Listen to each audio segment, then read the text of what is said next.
What is up, everyone? Brandon First, aka First Report, representing the First Off the Bench podcast network. Everyone comes off the bench. We are first. Welcome in to the Final Four edition of the In the Paint podcast here on the network, where we break down everything college basketball has to offer.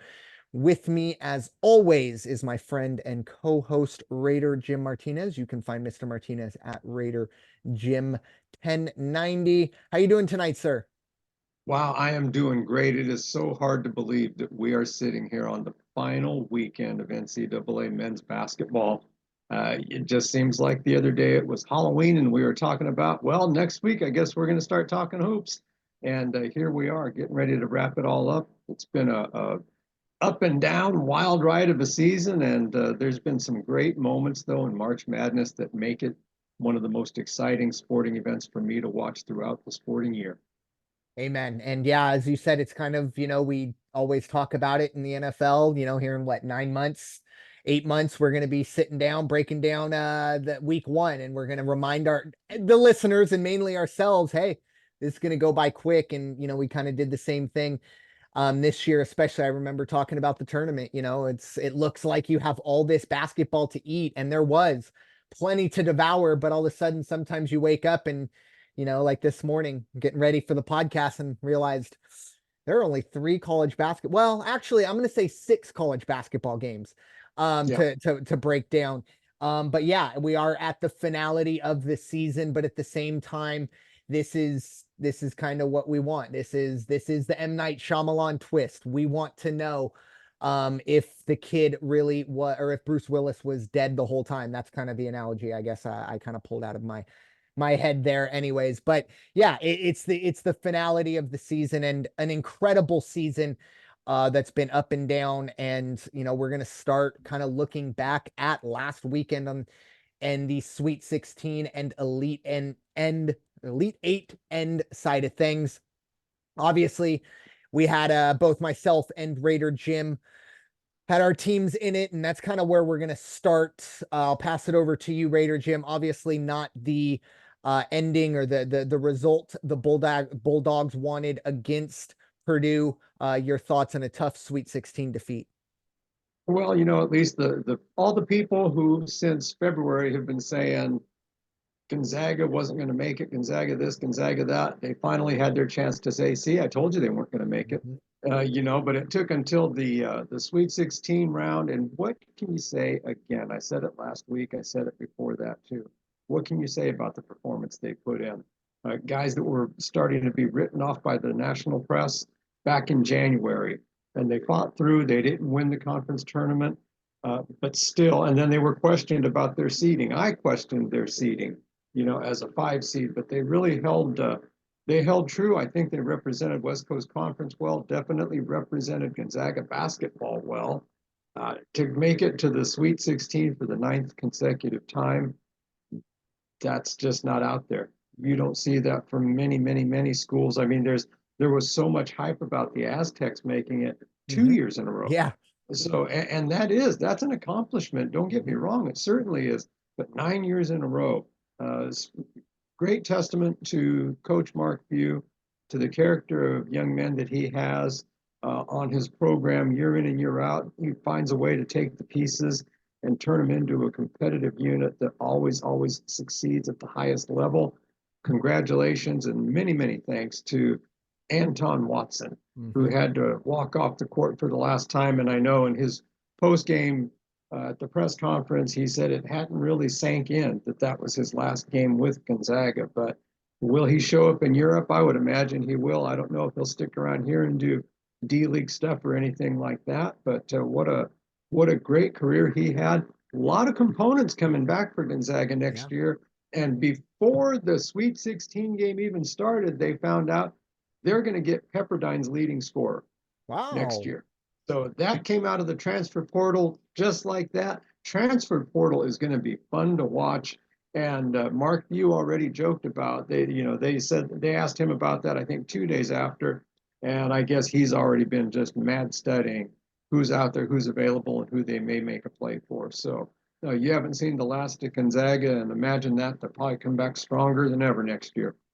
Definitely. And you've kind of mentioned it a few times this year, obviously a very talented basketball team, but in terms of the overall, let's say, talent plethora that Gonzaga has kind of been used to having, it wasn't that deep, talent laden pool. You had the Jalen Suggs and the Drew Timmies that are going to go what, lottery picks. Probably not going to see that, at least from anyone leaving this team as of right now. But for them to, as you said, 9 straight Sweet 16s, is it 24, 25 straight tournaments, which in itself is incredible. I mean, you look at North Carolina as a blue blood, you look at Kentucky as a blue blood. I mean, North Carolina missed the tournament 2 years ago. Kentucky, I think, missed the tournament 3 or 4 years ago. So there's a lot that goes into not just making the tournament, but getting through that first weekend. And Yeah. running into a power like Purdue and Zach Edey, as Mark Few had said, he's been in the game, obviously, what, 30 plus years. He hasn't seen anything like Zach Edey. He referenced that. And what can you do at that point? You try and put your best foot forward. And I think Gonzaga really did make a really nice, good showing of themselves in that situation. And on the flip side, my Aztecs also kind of had their own David versus Goliath matchup that they, kind of ran back essentially a year later, faced the UConn Huskies. And look, at the end of the day, I took UConn -11. I didn't really stress it. The Aztecs played well for the first 5-7 minutes.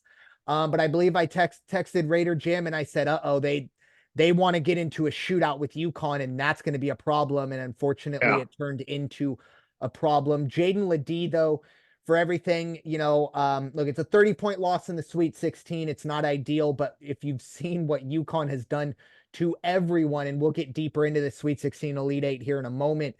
But this isn't an anomaly. This isn't a team that's been scraping by and then they finally got a big one.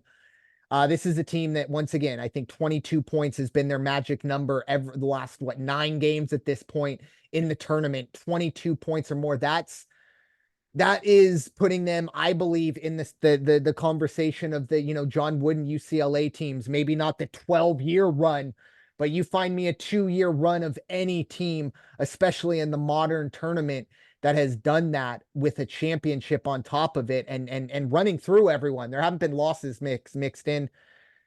Fantastic effort from the Aztecs, but at the end of the day, they just didn't have the manpower.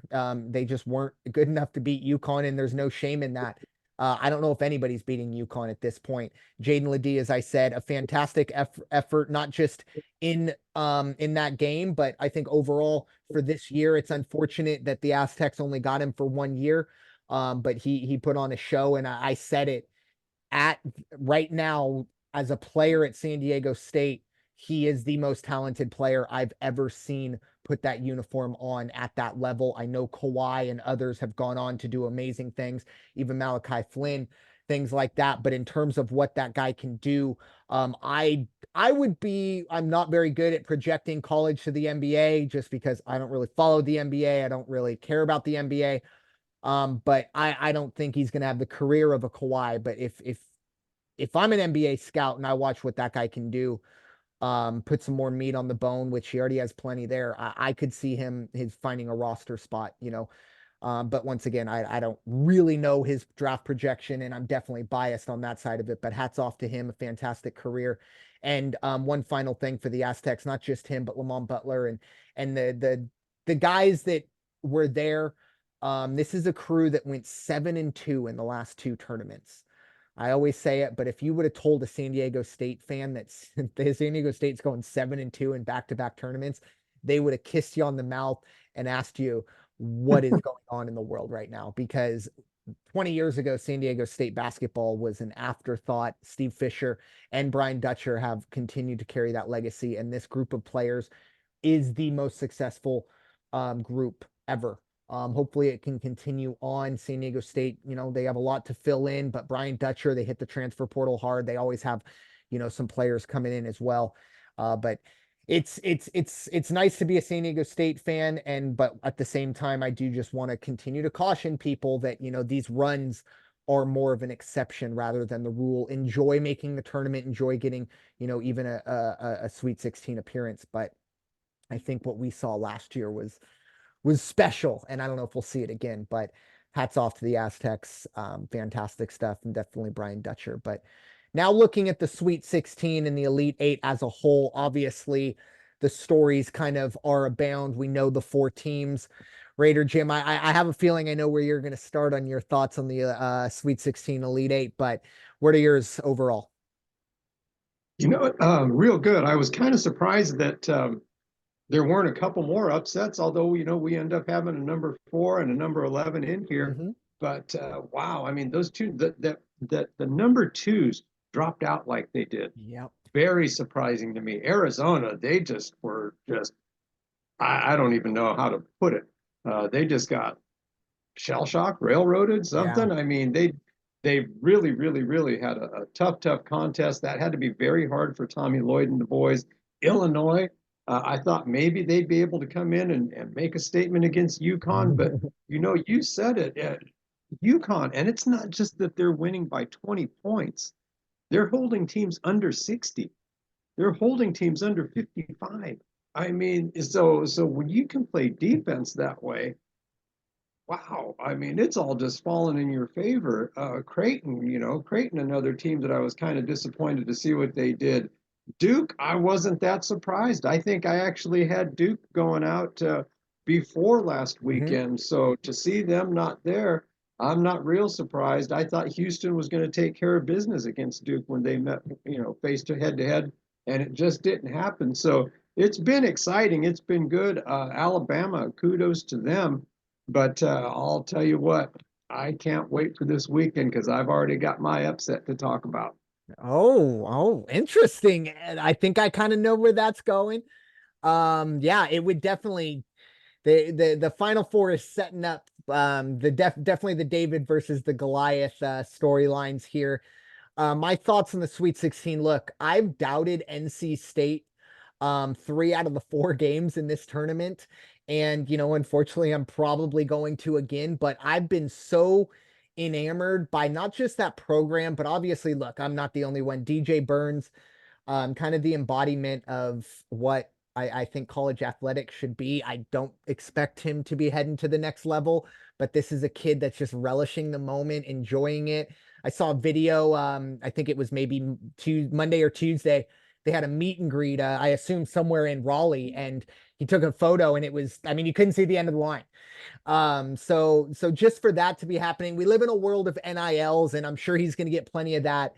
But it is kind of nice to see those moments where that is March. This is where we learn the Jack Golkis and the DJ Burns, and those, those type of players. And if he's this year's kind of Cinderella embodiment, I mean, I don't know if we could have picked a better one. He's been amazing, and as we've kind of referenced the survive and advance with NC State, it's been a long time. Jim Valvano, obviously, his grave apparently has been visited a lot this week, so that's also really cool.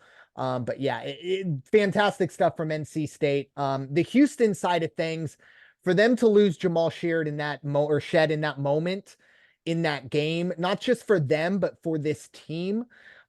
He's an incredible player, but an even better person. From everything I've read, obviously, I don't know the guy, but there are plenty of stories of this kid not only being a leader, but just being one of those guys that, the integrity we talk about, doing things, doing the right thing, even when people aren't watching. And there's a video that came out, I think it was from 2 or 3 years ago, and him cleaning up after his teammates. They ran through the tunnel and dropped some trash. He's over there cleaning it up.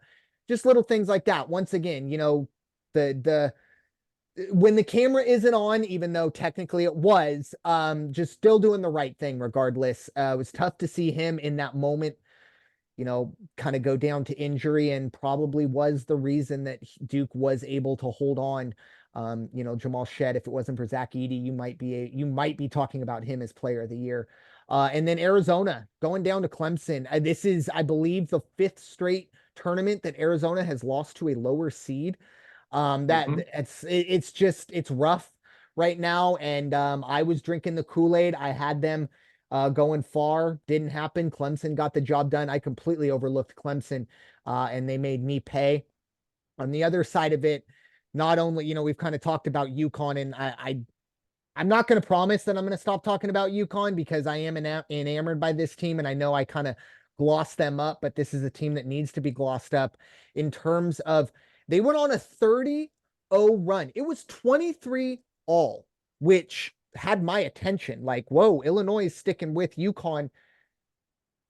And then it's 50 to 20 or 53-23. They went 50 real-time minutes. Now there was a halftime break in there, but Illinois went went on that 30, or UConn went on that 30-0 run.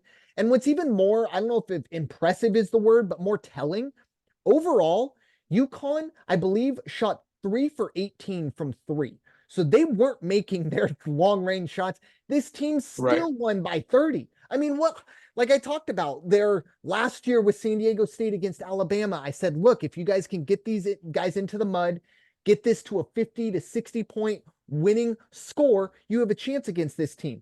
I don't know how you beat UConn. And I'm looking at, a potential final, which we'll get to in a bit. But UConn is an absolute house right now. But that was something that really jumped out to me, that they go on this 30-0 run. And then at the end of the day, when the game's all said and done, you'd think they shot 45% from 3. No, they didn't even shoot 20% from 3. So hats off to them. Obviously, we're going to get to them in a bit. We're going to switch gears somewhat here.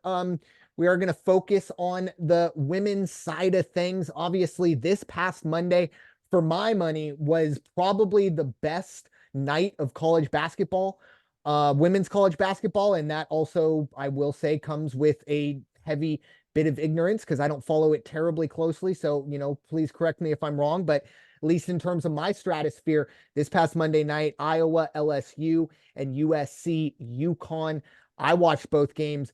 Fantastic basketball. That first quarter of UConn, LSU, unbelievable. Or excuse me, Iowa, LSU, unbelievable. But look, if you're talking about the women's game, you have to start with, for my money, maybe the most, I think, one of the most athletic and gifted players, period, that I've seen at the collegiate level. I had to really rack my brain, and I couldn't really think of one. But Caitlin Clark, I've seen highlights.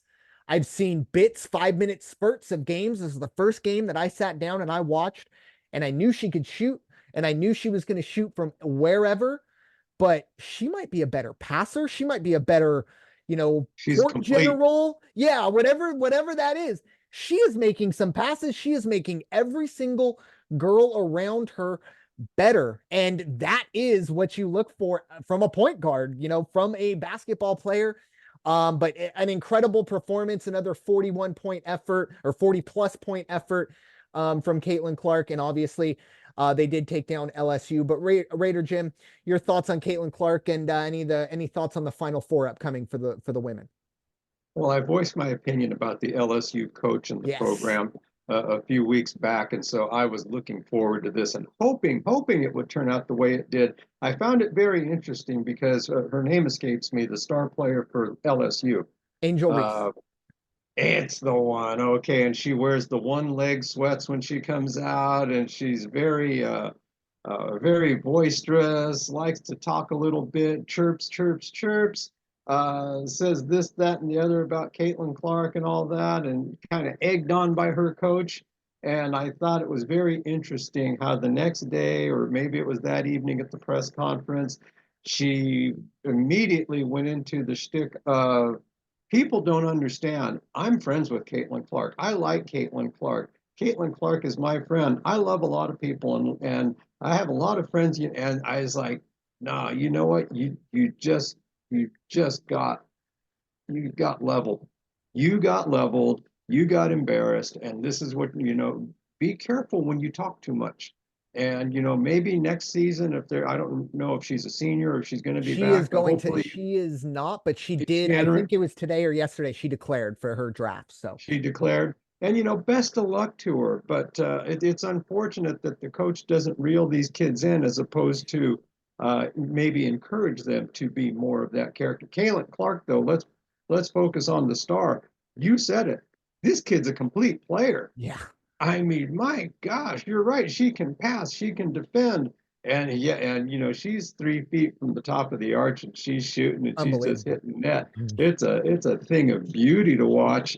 And along what we've talked about throughout last year, of course, and this year, I'm watching one of the games over the weekend, and this, Jake from State Farm pops up, and Caitlin Clark pops up, Yep. and I looked on the sofa and I said, how much money that kid's making for this Hmm. commercial? And 3 years ago, she wouldn't have been able to do this. Hmm. I said, this kid could retire already and is already worth more than I probably earned in my entire corporate career.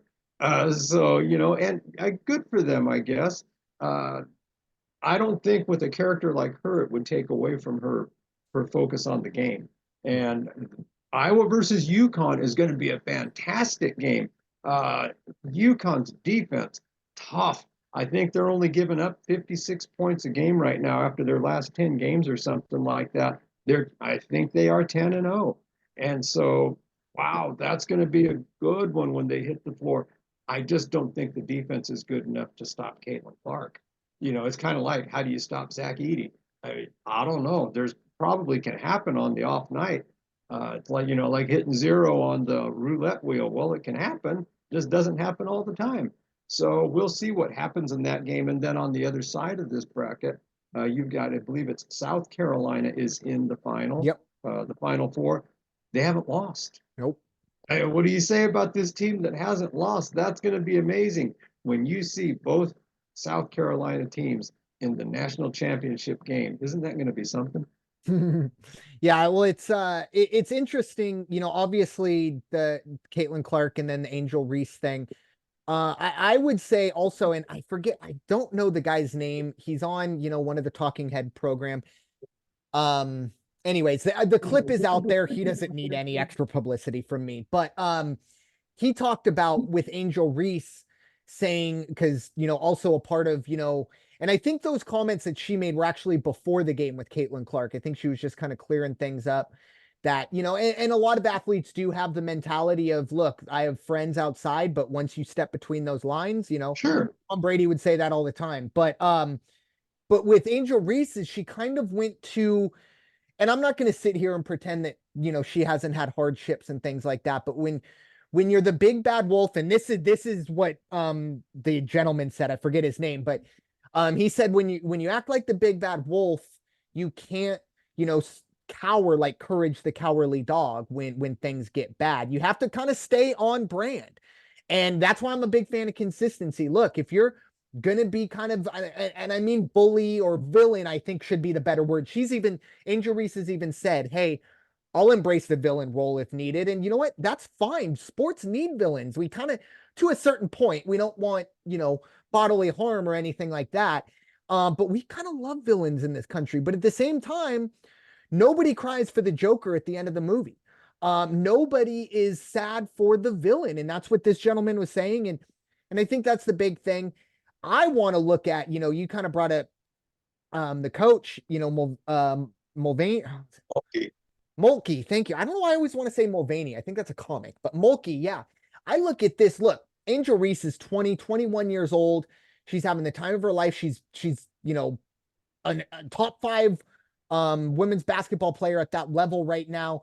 I don't necessarily I expect her to be the one, like you kind of alluded to pull back on the, I don't want to say leash, but that's the term. But it's up to the coach to kind of be like, look, I'm the adult in the room. This is what should be done. And that's not being done. While on the opposite side, you brought up South Carolina, Dawn Staley, she is kind of the antithesis of Mulkey. She is very cerebral. I would say she's top 5 college coach. No, doesn't matter what side of the aisle. She might be top 3 for all I know. She has been incredible. And another part of that South Carolina team that does jump out to me, if I'm not mistaken, I'm almost positive every single one of the like a high majority of these girls were not on this team last year, did not score points for this team last year. It's been a power brewing with South Carolina. I believe they won a few years ago, might have even gone undefeated. But one thing that did jump out to me was South Carolina, 6 players averaging 8 points or more. 5 of those are also averaging 5 rebounds a game. And Yeah. those 5 are also shooting over 55%. Now, if you're looking for a chink in the armor, and this is a chink in the armor, it's 69 to 70% free throw shooting as a team. So once again, in March, things like that, that could be something that bites them.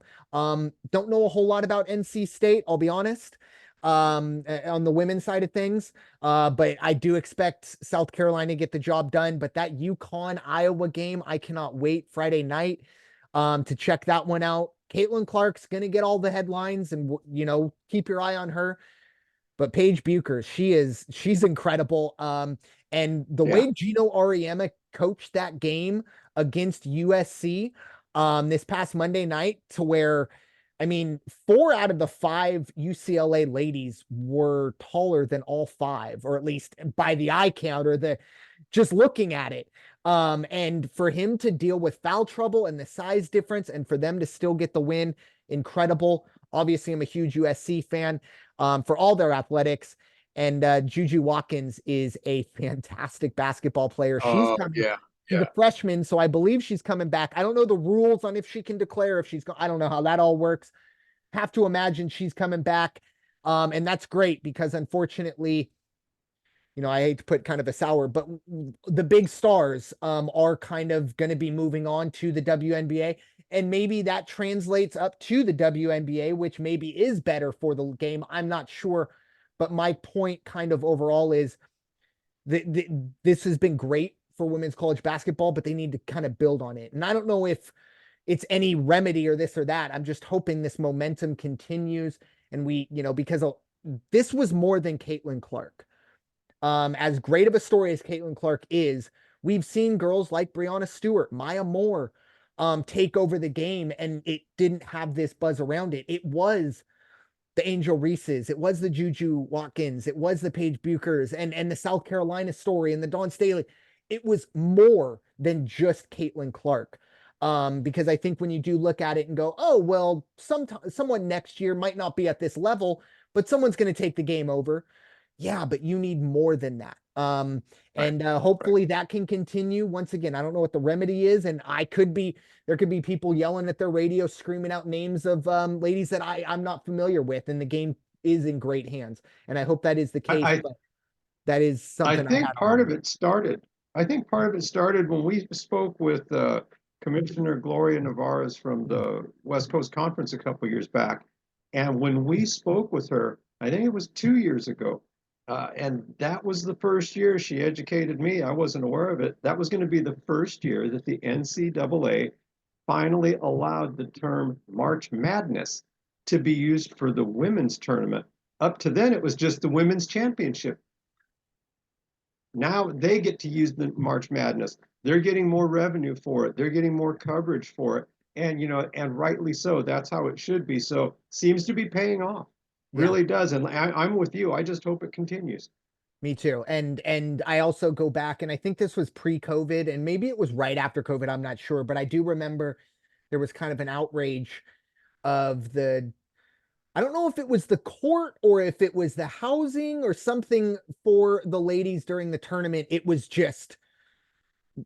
not only subpar, but it was galaxies away from what the men, even, the first round game. So that kind of, I think, opened a lot of people's eyes, myself included. I'll kind of put my hand up as well, even though I'm not really in a position to change anything, but I think this is great, and continuing to go forward with it, because at the end of the day, more college basketball, the better. It's already kind of hard to keep up, but more the merrier. That's the way I look at it.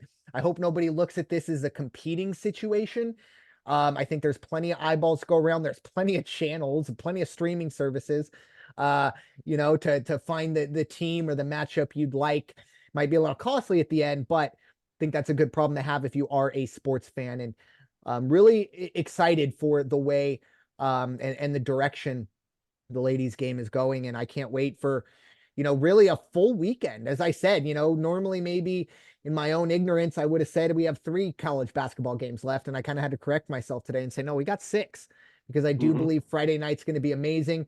And whoever comes out on top, I think we're going to have an amazing, regardless, the storylines on Sunday night will be incredible. And I'll be really excited to check that out as well. But time to move on to the men's side of things. So we break down the men's Final Four. This will be in Phoenix. The ladies will be in Cleveland. Didn't throw that out there, but just wanted to tie a bow on that. But men's will be competing in Phoenix. So we'll be at State Farm Stadium, I believe is what it's called these days. So we'll be on Saturday. And then, of course, the winners will move on to Championship Monday. We're going to go chronologically. Raider Jim, your thoughts on your NC State Wolfpack taking on the Purdue Boilermakers? I don't think it was just coincidence. I sat down to have my coffee yesterday morning, didn't want to watch the news, thought I'd see what was on Netflix, and doggone if the third thing that came up on Netflix was Survive and Advance. And I put aside everything so I could watch Survive and Advance for probably the 10th or 12th time that I've watched it. And it's been 41 years. 41 years since the NC State team, Valvano's team, went out and did the impossible. And when you look at the storyline of that team and you compare it to this team, they had 10 losses during the regular season. And the only way they could get in was to win the conference tournament. They won the conference tournament. They almost lost to Pepperdine in round 1. Then they almost lost in round 2. They finally had an easy game, I believe it was against Utah. But along the way, they beat the likes of Clyde Drexler, Olajuwon, Ralph Sampson. I mean, they went against the best. And as one of the members of the team recounts, he says, and this is when you went to school for 4 years. You went in as a freshman, you played 4 years. So it wasn't like you had so we see these guys 4 years. They see us for 4 years. A lot of the same matchups, and yet they went and they got the job done. Now they've got a couple, they're a good team. They obviously have showed they've got that mentality. Well, nobody told us that they don't believe they're going to lose. All the odds makers say they're going to lose, but they don't believe they're going to lose. Ben Middlebrooks, DJ Burns may have enough size, weight-wise, to get in there and at least do something to slow down Zach Edey. You're not going to stop the guy, but they might be able to slow him down. Now, I've got a little bit of special thing in my heart for DJ Burns because the kid's also talented musically.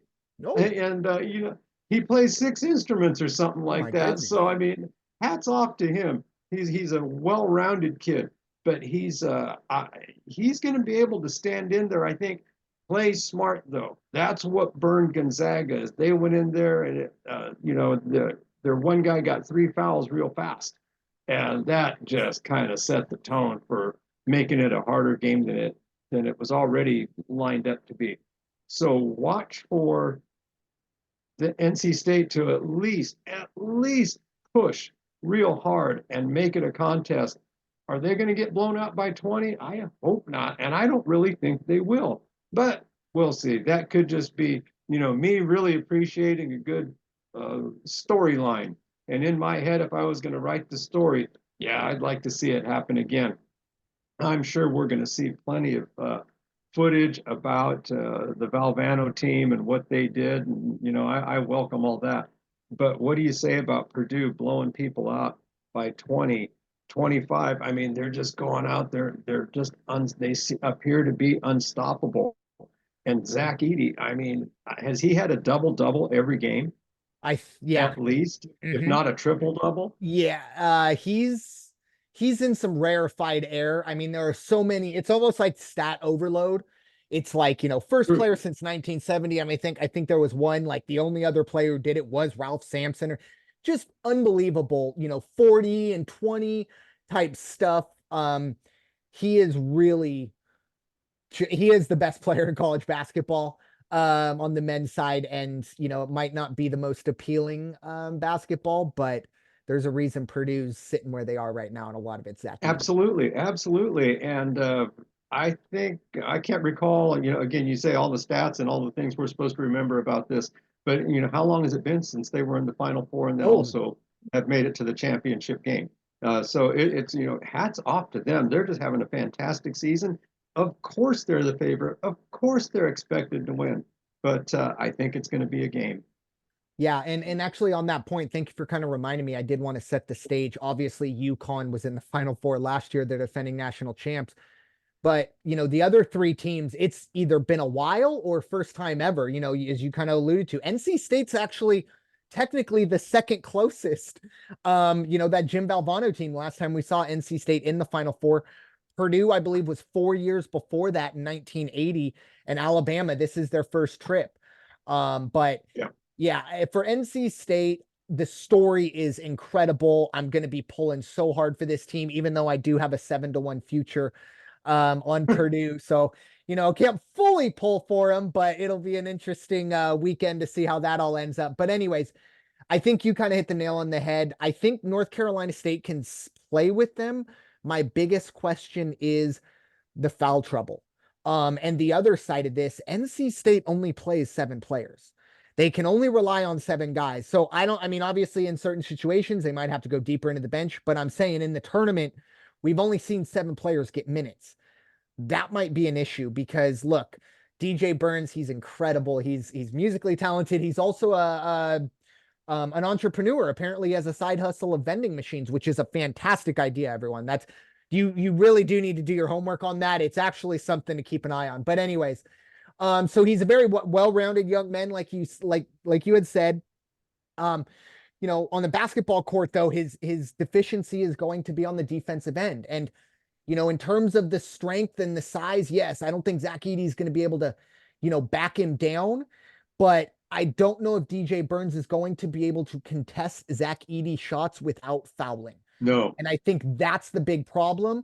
And I think, it's Kevin Keats, I believe, is the NC State coach. If I'm not mistaken, he's going to have a big task, not only game planning, but figuring out how to work that bench. I don't know if you even just kind of look at it and go, you immediately double and see how they're shooting from 3. Just because it's going to be a lot of Zach Edey.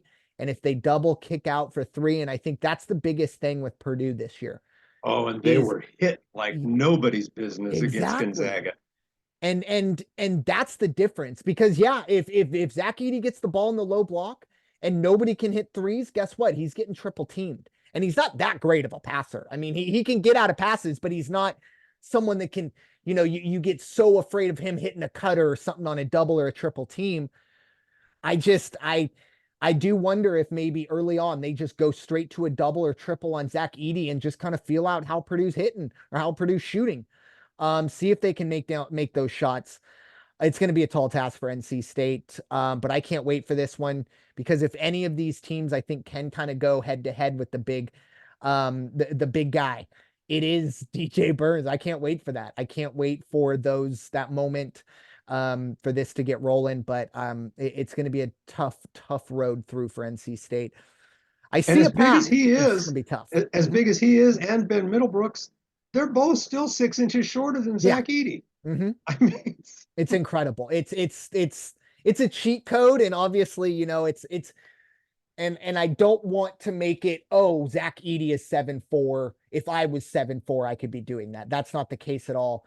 But it is a big part of it. I mean, he cut down the nets without a ladder. There is a video of him cutting down the nets without a ladder. I mean, if that's not a cheat code in basketball, I don't know what is. But yeah, at the end of the day, I guess my question, and this, maybe a Google or, an article out there, I feel like he has to have some NBA stock. I know he's not going to be that quintessential. He's not what centers are these days and what you look for in centers at the NBA level, but someone's got to have a roster spot for someone who's 7'4", who can clog up the lane. But it's going to be a good game. NC State pulling for you. Purdue, if you win, just make sure you win it all. That's the only thing I'm going to say. Moving on to kind of the nightcap there on Saturday night, it's going to be number 4 Alabama versus number 1 UConn. And when I say number 1 UConn, I of course mean the number 1 overall seed, defending champs, all of the superlatives that I've already mentioned and many more. They're going to put that all on the line against a football school making their Final Four appearance. Raider Jim, what are your thoughts? Tide versus the Huskies. Oh, Coach Hurley's doing a job, that's for sure. And I just don't see where, I mean, Alabama's had a great run. Obviously, they've made it to the Final Four. Can't take anything away from them. Yeah, they threw up 109 points against Charleston in the first round, but they also gave up 96. Yeah. And I know, and I'm sure a lot of that was probably, get my starters off the floor, and South Carolina, or Charleston just kept shooting. And then they took care of business, the rest of the rounds. But none, they have not played the caliber of UConn. And that's not a knock against anybody they've played. UConn's just at a different level right now. Head to head, UConn Purdue, UConn's the better team, Yep. in my opinion. Yep. And so I don't think we're going to see much different out of UConn this game. I don't think Alabama's going to be able to do much to penetrate that UConn defense. Even if they can stop them on the shooting end, on the offensive side, just a little bit, I think UConn still walks away with a 12 to 15 point win in this one. Yeah, the one thing that did jump out to me with UConn against San Diego State, and now that I think about it, I didn't really see too much of UConn, Illinois. I don't know why, but anyways, obviously focused on San Diego State, UCL, or San Diego State, UConn. UConn was the better defensive team. They were the more tenacious defensive team. And that's not a knock on San Diego State. It's just No, showing you that this team is like A in everything. And the big thing for Alabama is they're going to have to shoot the lights out. This is going to have to be an NBA type point scoring game for Alabama to win. My big concern is we're playing this in a stadium. We see a lot of Saturday games in the Final Four where we've moved to stadiums for the Final Four. It is a lot different shooting environment. The backdrop, completely different. It's going to take a minute for these shooters, even if you're on that court, but when you have the full fans in there, you have the mismatching of colors in the crowd, it's just a different animal. And I think that's something to keep an eye on for Alabama because they're going to have to shoot 45 plus from 3 and probably close to 50% from the field to be close in this game. And even then, I don't know if they get the job done. And I don't think UConn's going to allow that type of stuff if they bring that same defensive performance going forward. I just look at UConn. There is one thing, however, that has come out in the last few days, and this will be something that might, be worth exploring. But apparently, for a second straight year, UConn has been just given the most hellacious travel schedule by the NCAA. Now, the NCAA apparently, and I don't know if this is for all the tournament games, but for the Final Four, the NCAA is in charge of getting the teams. They do all the planning. 3 of the other teams were either there Monday or Tuesday. They were getting UConn out on Wednesday. However, just snafus and delays, and look, we've all traveled, things happen. They did not land until Thursday morning at 6 a.m. They were almost on standby for almost 18 hours. yeah, Then their when plane had an issue. yeah, and then the pilots that were going to fly the other plane apparently had already hit their max. And I mean, look, like I said, I'm not putting my tinfoil hat on, but something like this happened last year with them as well in the Final Four. And then on the other side, they showed there was a player, Castle. I forget his first name, but one of the best players for UConn took a picture. He's got I don't know, a twin size bed. It's definitely not a king or a queen. And it looks like there's 2 per room. And then we flip it. DJ Burns for NC State.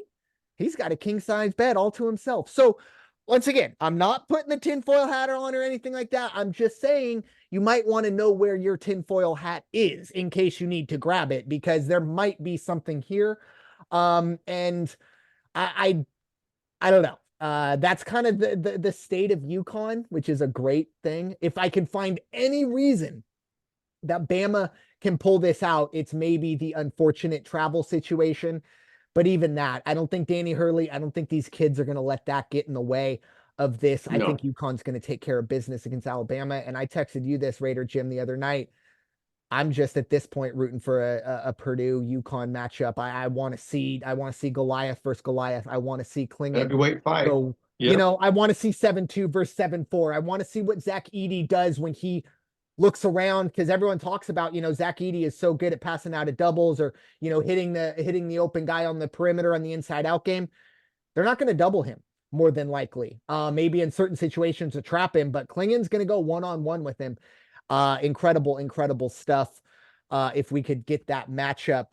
But I think NC State and Alabama are both going to have something to say about that. But yeah, UConn had the bed bugs last year in Las Vegas. there you go, the bed bugs. They had I don't know what hotel it was. the I worst. think I know, but I don't want to throw a name out there and be wrong. But Was yeah, it the they El said Cortez? Because that's what I was thinking. But the conditions were so poor that they actually had to move the entire team out to a new location. Well, and look, to be fair, it's not like Las Vegas has a whole lot of hotels. True, right? Right. Shortage of rooms. Yeah, it's not like, 85% of the greater city of Los Angeles is a hotel. But anyways, or excuse me, Las Vegas. But yeah, there's definitely something there. It could just be a hell of a coincidence, or it could be apparently also the president of the NCAA was a former, I don't know, politician from Massachusetts. So I don't know if Massachusetts and Connecticut have beef. That's an East Coast thing, but I don't know. Like I said, just make sure you know where your tinfoil hat is located. Don't put it on yet. Just know where it is. It's the only thing I'm advising you on that. But Raider Jim, any final thoughts on the Final Four or this episode of the In the Paint? Yeah, I hate to get too far ahead of the Final Four, the championship game, but I'm already looking forward to really paying close attention to the transfer portal, because I'll tell you what, it seems like every day I see another one. Before you hit record on this evening's program, it came up on my screen that one of the girls from LSU already said, Yeah. I ain't coming back here. I'm going Haley Van somewhere else. Lith. Yes, that's it. Correct. Yep. So she's on her way. So will be very interesting to see not only who goes in, where they end up, and what does that do to the realignment? What happens now that the Pac-12 is not going to be anymore? Where do all those folks go, and how does that realign everything? There's just a lot that can be talked about between now and November that's very pertinent to the 2024-2025 season, including, I saw another article just before we hit record, and that is they are trying to find a way to stop prop bets. Yes. On the NCAA games, especially, the basketball games. And it's very interesting, because my son called me for one of the games, and he goes, hey, just for fun, I put on a small player prop bet on Zach Edey. Edey missed by 1 assist. Yep. And I was just like, those are too easy to control. So, I believe it was Louisiana. Just either it's being voted on, you know how all that goes, but it's been talked about, but that would be in state. So you wouldn't be able to put a prop bet on a player who plays in the state of Louisiana. So right. If Florida is playing LSU, you would not be able to place a prop bet on that. And I believe other states also have rules in terms of the overall games in the state for collegiate athletics. So that's kind of the other way they're kind of combating that side of it. But yeah, that's the transfer portal. And Haley Van Lith was at Louisville last year. So she actually and LSU knocked out Louisville last year in the tournament. So she went to LSU. So this year, so we'd have to imagine that Haley Van Lith will be at Iowa next year, because Iowa knocked LSU out. So, hey, do what you got to do. That's the transfer portal these days. Bronny James. I don't know if he's officially in there. That's always kind of a weird, we never know what's going on with the James family. But, with Andy Enfield leaving, oddly, but I think a lot of it was because he was probably going to get fired, but he's gone to SMU. And interesting, I don't know if you saw this news, Raider Jim. But Eric Musselman leaving Arkansas. He's going to come coach USC basketball. Nice. Interesting. Yeah, I'm wondering how we'll never know how much it costs. Just because it's a private institution, they don't have to tell us. They might, but they don't have to. But yeah, Eric Musselman leaving Arkansas to come out and, as you kind of alluded to, take care of, this is a new generation for these Pac-12 descendants, if you will. Oregon, Washington, UCLA, USC, get ready for those trips to Columbus, not just in November in football, but also in January and February in Yeah. basketball. Enjoy that, but Eric Musselman will be the one to lead them there. But yeah, a lot moving on. We'll definitely in the next few weeks kind of tie a bow when we all kind of know what's going on, talk a little transfer portal. But in terms of the scheduling side of things, we're now that college basketball is kind of winding down, both myself and Raider Jim, we're going to dive into the summer festivities, of course, which is the ponies. So we'll be returning within the called a post in the next few weeks as we get ready for Derby and Triple Crown season, of course, leading up to the Breeders' Cup. Just weeks away. I know. It's incredible. A month away, or less than a month away, 3 weeks away from the Derby. So we'll be able to get you ready for that one as well. My final thoughts. Unfortunately, it seems like lately, mine have been kind of somber, but a few days ago, unfortunately, Larry Lucchino passed away. And if you're not familiar with Larry Lucchino, he was very pivotal in not only building Petco Park, but also building the 1998 Padres. That, of course, for me is still one of the greatest memories of my life, watching that team go through the summer, taking down the Astros in the division series, and of course the vaunted Braves. Couldn't get the job done in the World Series, but the 1998 Yankees might be one of the greatest teams to ever be assembled. So no shame in that. But Larry Lucchino passed away, unfortunately, this past weekend or week. And like I said, he's somebody that I think for this new wave of Padre fans, which it's great. I'm excited that we have a lot more fans, but I call them the Tatis fans, the Machado fans. Didn't really pay attention before that came about. Larry Lucchino, he was probably a big reason why we're able to have that. Petco Park may have already been built, but I've always said, you go look at the Padres payroll in the 90s, it spiked in 1998, and you figure out what happened about 3 weeks or 2 weeks after the World Series ended. We all voted on prop, whatever it was, and that prop was for Petco Park. So it was put together to build that stadium. And, I'm still kind of frustrated. I always joke the Padres will get to the World Series when they need to build a new stadium. But, all joking aside, Larry Lucchino was very key in not just building that team, but also laying the groundwork for the beautiful, beautiful ballpark that is Petco Park, so that we can enjoy Fernando Tatis and Manny Machado and all of them, even though they do frustrate me sometimes. But Yeah, and let me add to that, if I may. yes.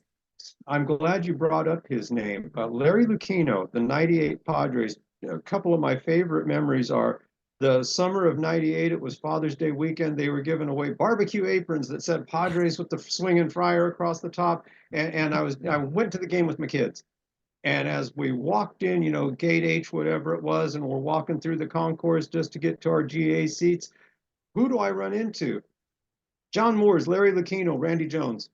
All Wow. just standing there having a grand time. So somewhere in my collection of memorabilia, I have my Father's Day apron that they all signed for me. Wow. And you always have fun things to say if you have a chance to run into Randy.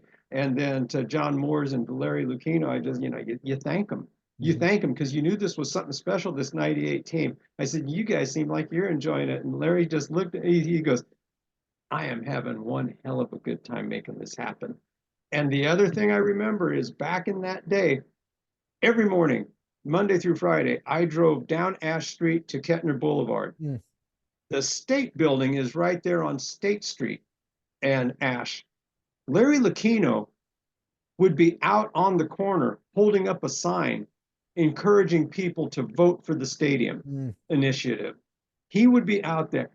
No tie, no coat. He had slacks on. He had his collar open. That was usually his style anyway. But he'd be out there, and we're talking 7:30 in the morning. It was important for him to make that presence and be that guy, lead by example type of a thing. So yeah, Larry Lucchino, one heck of a man. And obviously he did it here. He went to Boston, the rest is history type of thing. So he just had this way of fostering success, and God bless him and his family. Amen. And I probably should have fact checked on this, but it just popped into my head. I believe he was very pivotal in building Camden Yards as well in Baltimore. That's correct. Okay, thank you. Yeah. So his footprint, fingerprint, whatever you want to call it, all over baseball. It's really funny you brought up that apron story because when I was a kid, and it might have been the same time that this was happening, but on Sundays or Saturdays and Sundays, me and my dad, we would get there early and we knew a guy who would get us in and we'd be the one passing out the memorabilia or whatever the Nice. giveaway was. And then by the third inning, when okay, we're not passing it out, we got to go watch the game, go find something up in view. Anyways, I vividly remember those aprons because on the tag it said keep away from open flame, this is flammable. And it was, we joked about it because it was a barbecue apron. But anyways, that just popped into my head, and those memories with dad, growing up, blah blah blah, popped in. And I was like, you know what, I remember that vividly. So who knows, I might have been the one to give you that apron. That would be pretty crazy. But yeah, for Larry Lucchino, his legacy in San Diego, I think will continue. And Absolutely. even I do remember in 2000, actually I should say in 1998, there was a lot of kickback on, whether or not it should have been built. And that's fine. I'm not discounting anything, but I think we look now, almost, 20 years after the fact that the stadium's been built, what it's done for downtown is incredible. Before Petco Park, you only went downtown in order to go to jury duty or attend court. That was the only reason to go downtown. Now it's a And great place for anything. So and yeah, quite a mentor to a young man named Theo Epstein, wasn't he? yes, he was. And I'll tell you, there are definitely some people in Boston right now thinking right now going, his fingerprint was on your World Series team and your stadium. His fingerprint was on our curse breaking team. So yeah, Larry Lucchino. I don't know if he's in the Major League Baseball Hall of Fame, and obviously that's a little different for executives, but I think he's definitely got to be given somewhat of a consideration for everything he's done, not just for the Padres and Orioles, but as you said, the Red Sox and all of baseball. So just wanted to end on that. But thank you all so much for listening to this episode of the In the Paint podcast, presented by the First Off the Bench podcast network. Everyone comes off the bench. We are first. It is time for you all to go wash your hands and stop hating everybody. We'll talk to you all very soon. Enjoy the games this weekend. Take care.